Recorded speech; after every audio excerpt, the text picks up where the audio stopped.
If it's too easy, let's make it hard. Why isn't Jake Paul fighting somebody who's 27 years old, who's 12-4? If those two were to fight, I think Jake Paul has a size advantage. I was nervous. I had those old butterfly feelings about to compete.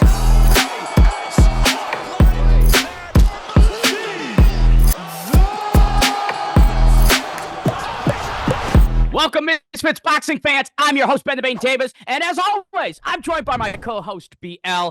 We've got an amazing episode today. But before we dive into this groundbreaking video, BL, how are you? I'm doing very well, thank you, Ben. How are you doing today? I'm fantastic. I think the fans are going to love this. This might be our best episode yet. Now, today's episode is shaping to be a banger. But before we jump into the action, let's kick things off with a rundown of what's to come up. Jake Paul got his TKO. Bryce Hall is making a comeback. Dean versus Adam Salah fight is confirmed. And there's been another Misfits card announcement. Let's start off with that Jake Paul performance. Now, Ben, I want your opinions. What did you make of it? So it's interesting. Congrats to Jake Paul on another first-round knockout. Ryan Bowerland really gave him nothing in the form of meaningful offense. To his credit, he looked like the jab had improved significantly. I did like some of the footwork. The combos, he got a little bit wild with it, but overall a solid effort. You know what I mean? It looked like there have been some improvements. I'll say this. The level of opponent continues to drop. You know, what surprises me is how heavy Jake Paul is. You know, when I watched that fight and with the limited boxing knowledge I have, from what I saw, Jake Paul looks very heavy. You know, every single punch literally looks like it's taking his whole body across the ring with him. I think Jake Paul, if that fight with KSI is going to happen, is going to need to start dropping weight. And that leads on to my next thing. The GOAT, the legend himself, Norij Goyat, is a much lighter opponent and looks like it's rumored to be his next fight. I mean, he's just signed with MVP. He's got a good record. His competition the last couple of years hasn't been as active, but at least he's a better opponent than Bowerland and Andre August, in my opinion. Ryan Garcia is going off on Jake Paul as well. I mean, what on earth is going on with Ryan Garcia? Ryan Garcia, and we'll talk about this maybe in a future episode, the dude needs some serious either counseling or supervision because his access to the internet is too untethered right now. He's just posting anything that comes into his brain. And I know he's got a huge fight with Devin Haney coming up, and it seems that that's the last thing he's focusing on. Guys, this is the word for it, concerning. Now, what is also concerning is how Jake Paul is ranked only one below Vidal Riley. When it comes to the cruiserweight division, Vidal is going to be one of the top contenders. Now, to have Jake Paul just one below his ranking shows you the state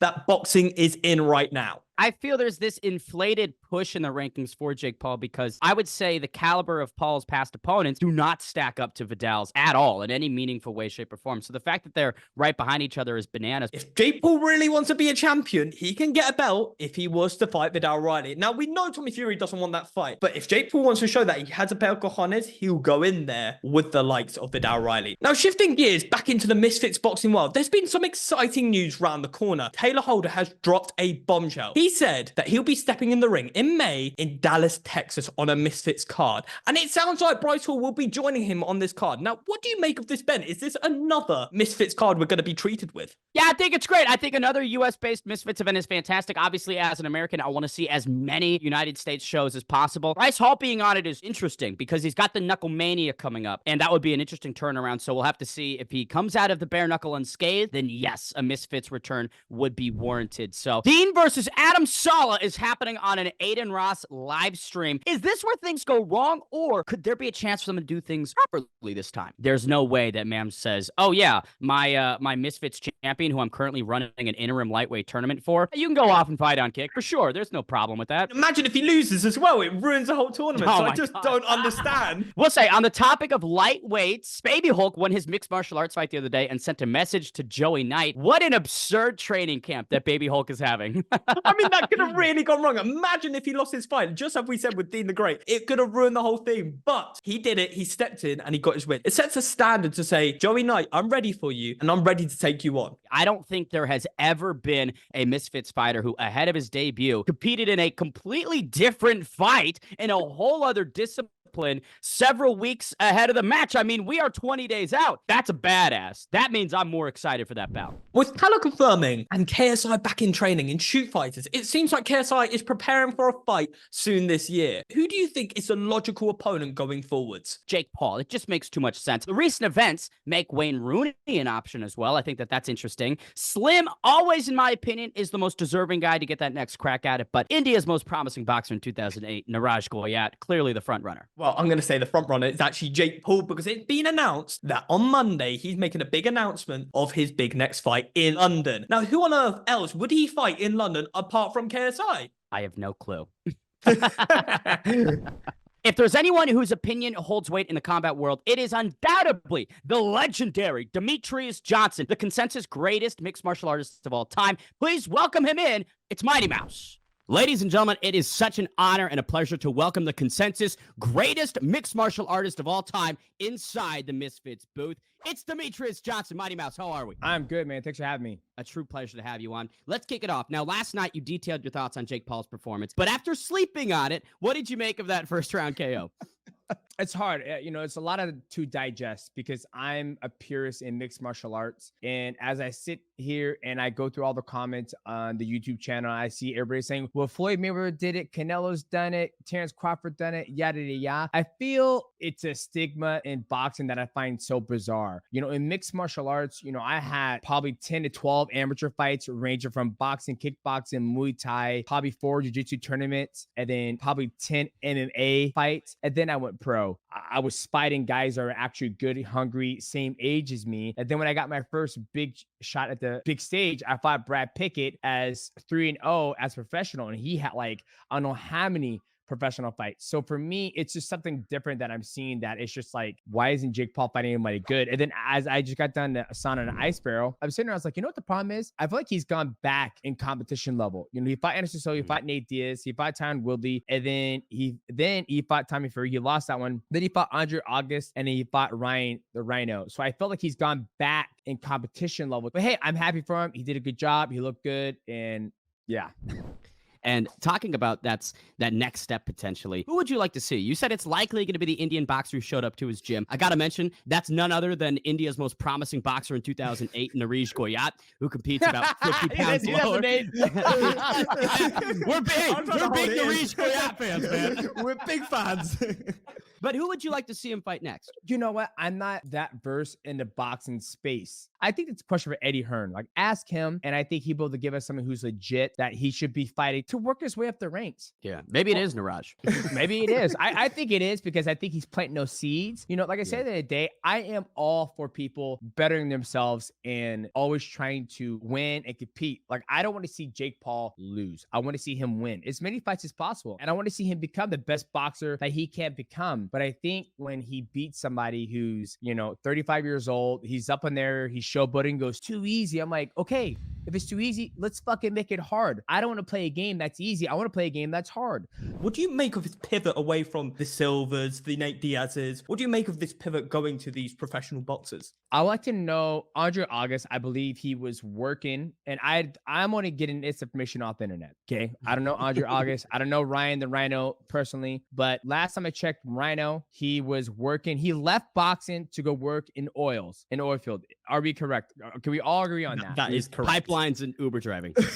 Pipelines and Uber driving. Okay, we all can agree on that. Andre August, I believe he was doing pizza routes. Can we all agree on that? That's the last thing I heard. Tyron Woodley, he was in the UFC. He was on a fight losing streak, I believe. And then he left the UFC. And the next fight he took was against Jake Paul. They had a great battle. So at least he fought somebody who was recently active. Anderson Silva, also another athlete who's retired from mixed martial arts. Why isn't Jake Paul fighting somebody who's 27 years old, who's 12-4? And I read a couple of comments. People were like, oh, he's doing these fights so he can get more experience. Perfect. I understand that. Do that as an amateur. That's what you do at the amateur. But once again, like I said, I'm just fucking hardcore. That's all it is. As a professional athlete who's gone through a long, extensive career as an amateur, who's done professional mixed martial arts, who's competed in Brazilian Jiu-Jitsu tournaments, this is how I see it. Well, he made some and interesting call-outs. If you don't mind me interrupting, if I could butt in, Ivan, and by the way, I'm DJ's producer, Michael Wansover. But Mike Wansover, baby.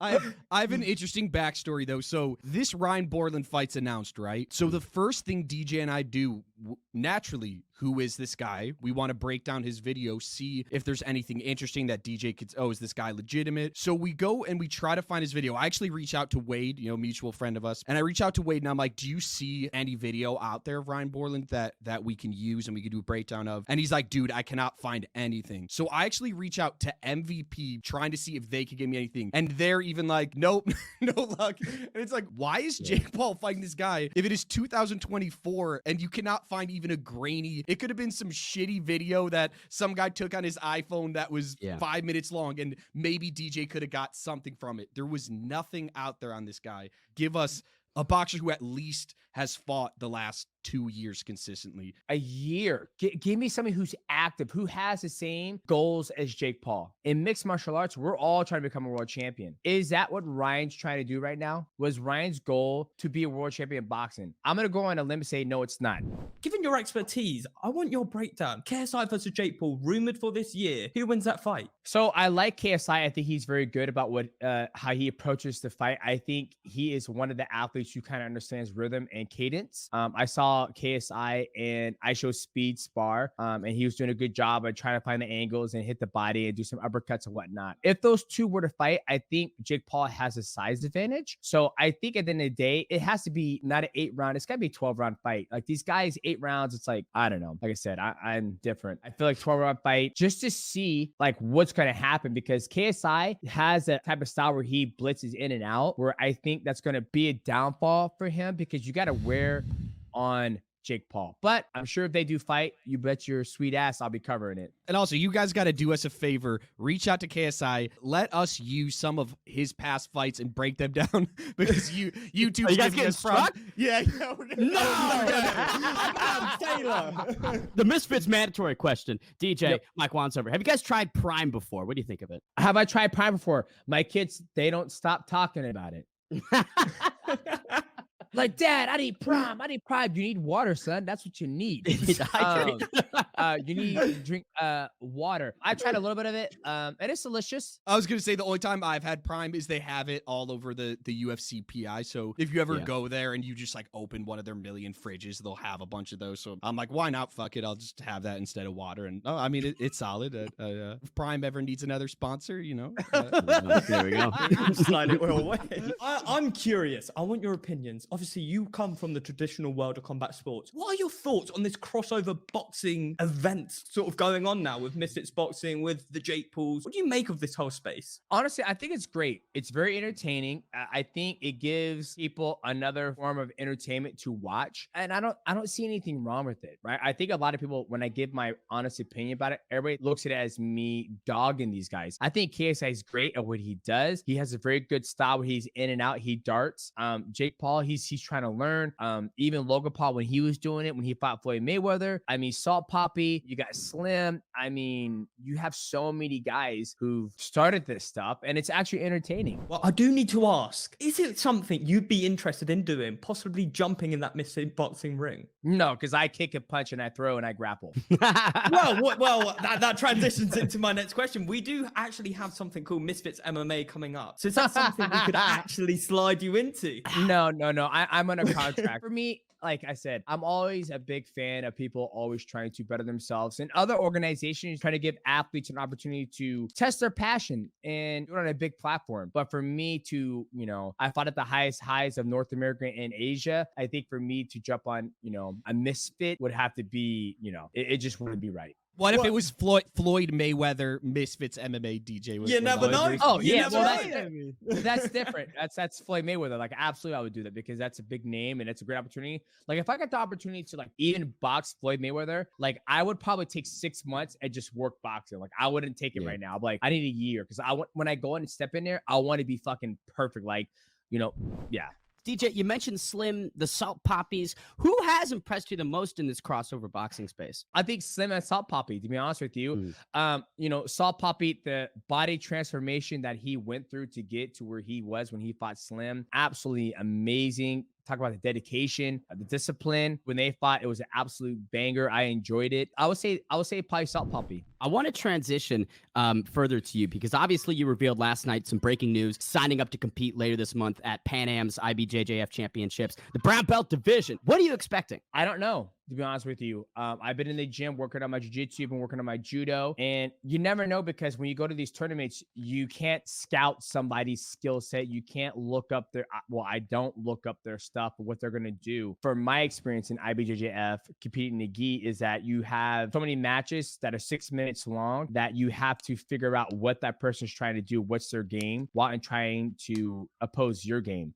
So I'm super excited about it. It's another step in trying to gain my black belt. I want to dig into that Rod Tang matchup. You finished him in the second round. What type of nerves did you have heading into that? Were they similar to the feelings of an MMA fight, or due to the rule set, was your mentality changed at all? Man, the last time I ever got nervous for a fight was so long ago. So when I did the IBJJF, I was super nervous. I was sweating. I was nervous. I had those old butterfly feelings about to compete. And my coach goes, dude, you're nervous as fuck right now. I was like, I am. He goes, you weren't even this nervous when you fought Rod Tang. I was like, yeah, because fighting's easy. You go out there and you just move your head and duck down, da-da-da-da. So for me, when I fought Rod Tang, it was just another fight. So now I don't get the same feeling when I fight. But when I do jiu-jitsu, I get like, it's like that butterflies all over again.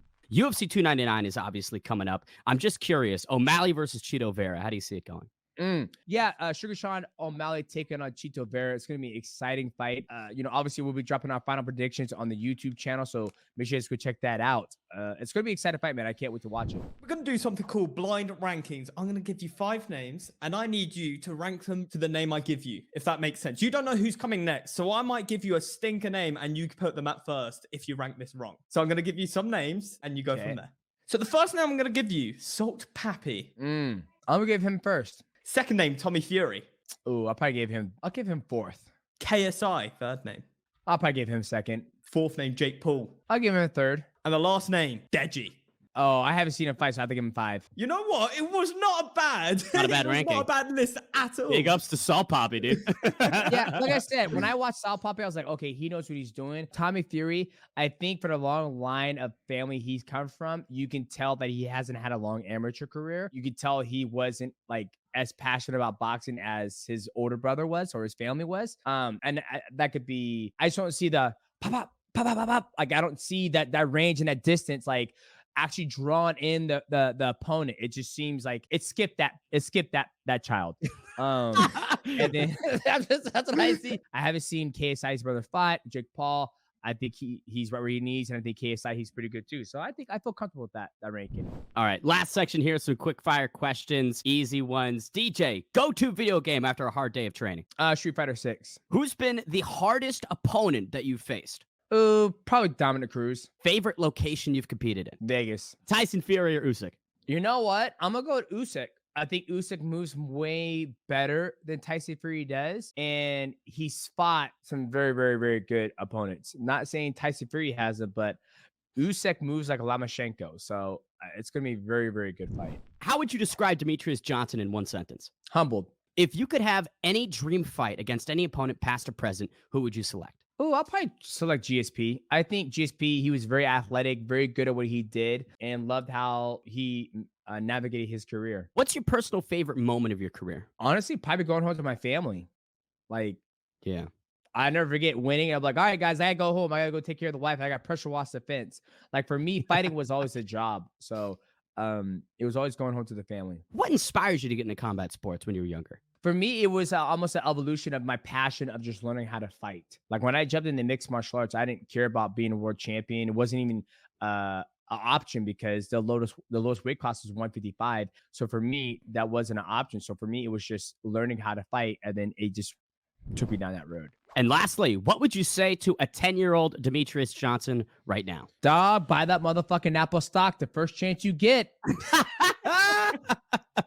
That's amazing. Demetrius Johnson, thank you so much for the time. We truly appreciate the insights and thoughts. Mike Wansover, as always, thank you, brother, and we hope to see you guys soon.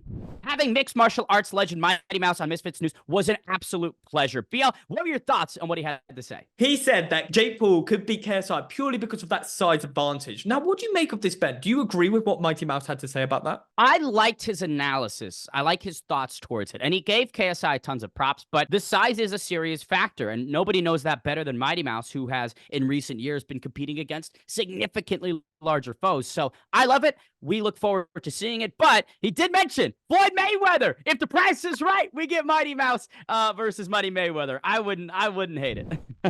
What an incredible episode it was from the legendary Demetrius Johnson to the latest news in the crossover boxing world. It was a show to certainly remember. Don't forget to hit that like button, subscribe, leave a comment downstairs, and make sure you're tuning in every Tuesday and Thursday for more Misfits news. Thanks for joining us, and we will see you guys on Thursday for more exciting updates.